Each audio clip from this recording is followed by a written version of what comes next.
Yo, what's going on, ladies and gents? My name is Arbuckle. Welcome back to another video. Today we are once again back on Warzone, and I wanted to share with you guys the best class setup for the QBZ-83 assault rifle. Now, this is not one of the most commonly used weapons in Warzone after the Cold War integration, but it is a pretty decent weapon to use, and I wanted to share with you guys a build that hopefully you guys will be able to do pretty well with.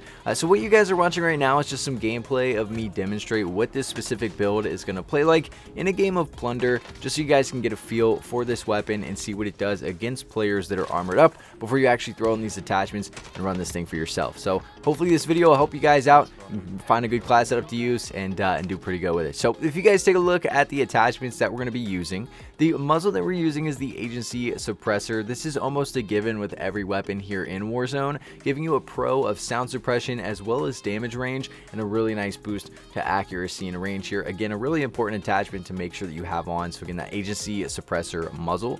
The barrel that we're using is the 15.5-inch reinforced heavy. So this is going to give you effective damage range, which is always important to have as your barrel with these ARs in Warzone, but you're also getting bullet velocity. So you're getting a massive boost to not only damage, but range as well. Your cons here are sprinting move speed and aim walking movement speed, which aren't too important in Warzone since obviously it's much slower pace and most of your gunfights are going to be from further away with this in the first place. Now, I wouldn't recommend using the task force right now. I think the takedown is a pretty good option, obviously giving you that effective damage range as the pro. However, the only reason I'm running the reinforced heavy is because we're also getting that bullet velocity as that pro as well. So we're getting obviously damage and range here. So the reinforced heavy is the barrel that we're rocking with.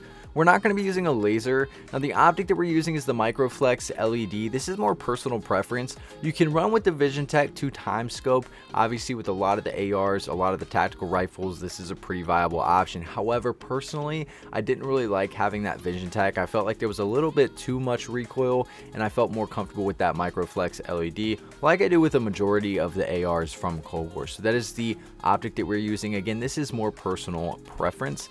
And we're not going to be using a stock. The underbarrel that we're using is the Field Agent Grip, which is another attachment that I feel like is pretty commonly used with most of the Cold War weapons, giving you vertical recoil control as well as horizontal recoil control with a really nice boost to accuracy. So again, that Field Agent Grip is the underbarrel that we're rocking with.